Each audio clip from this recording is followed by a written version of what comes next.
ऐसा माना जाता है कि महाभारत के 9वें दिन पांडवों और कौरवों के बीच युद्ध के दौरान तीसरा युग समाप्त हो गया था और अंतिम युग यानी कलयुग शुरू हो गया था।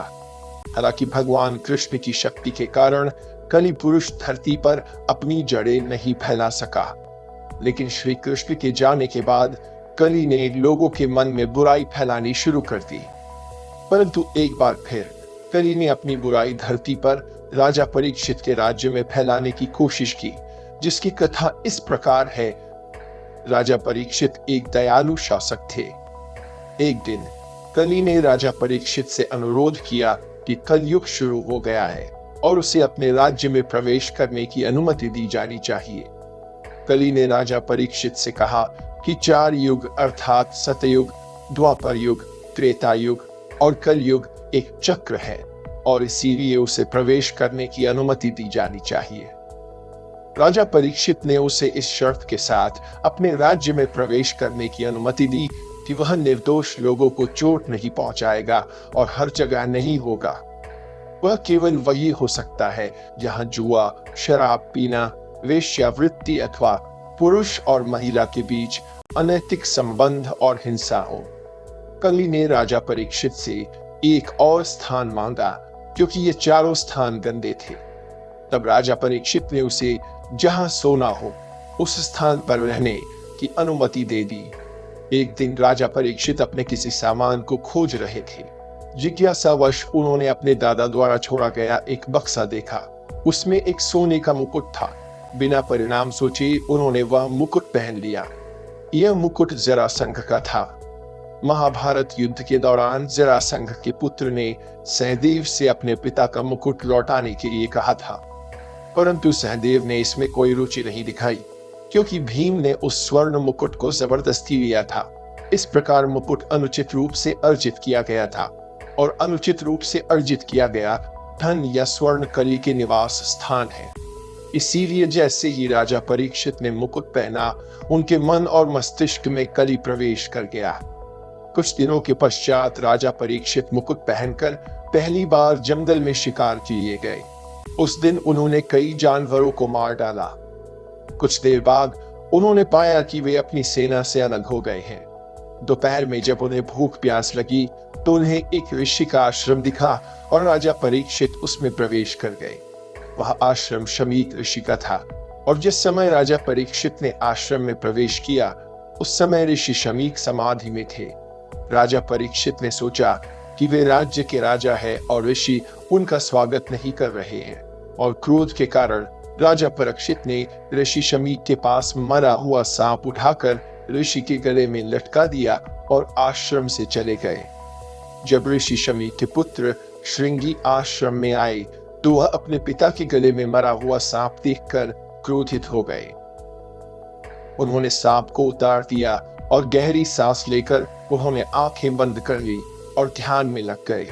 उन्हें एहसास हुआ कि यह दुष्कर्म राजा परीक्षित ने किया है और क्रोध में आकर ऋषि श्रृंगी ने राजा परीक्षित को श्राप दे दिया कि 7 दिन के भीतर तक्षक नाग के डसने से उनकी मृत्यु हो जाएगी। जब राजा परीक्षित ने श्राप सुना तो उन्होंने तुरंत अपने पुत्र जन्मेजय को राजगद्दी सौंप दी। वे गंगा नदी के तट पर चले गए और अन्न जल त्याग दिया। राजा परीक्षित ने सोचा कि श्रृंगी ऋषि ने उन्हें आशीर्वाद दिया है क्योंकि वे विषय भोगों में लिप्त थे, अन्यथा वे वैराग्य धारण नहीं करते।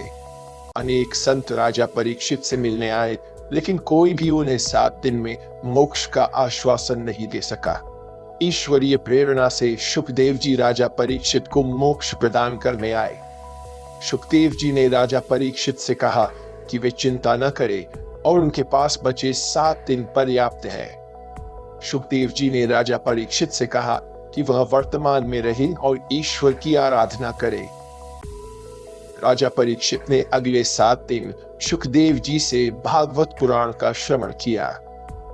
जैसे जैसे राजा परीक्षित ने कथा सुनी, उनका मृत्यु का भय दूर होता गया।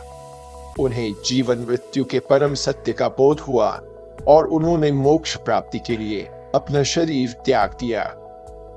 7 दिन बाद और राजा परीक्षित के प्राण निकलने के बाद तक्षक नाग आया और उसने राजा परीक्षित के शरीर को डस लिया। इस कथा का आध्यात्मिक महत्व यह है कि कली 5 स्थानों पर पाया जाता है जहां अधर्म और अनैतिकता मौजूद होती है, जैसे कि जुआ खेलना, शराब पीना, वेश्यावृत्ति या पुरुष और महिला के बीच अनैतिक संबंध होना, और जहां हिंसा और अनैतिक तरीकों से धन और सोना अर्जित किया गया हो। जुआ खेलना, शराब पीना, वेश्यावृत्ति या स्त्री पुरुष के बीच अनैतिक संबंध और हिंसा असत्य, अहंकार, वासना और क्रूरता के प्रतीक है। ये चारों अधर्म कहलाते हैं। अनैतिक तरीकों से कमाया गया धन भी दुख लाता है।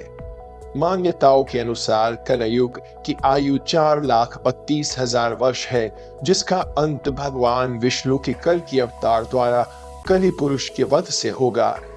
कलयुग के अंत में कलि पुरुष हम इंसानों के भीतर प्रवेश कर चुका होगा और हमसे अधर्म कराएगा।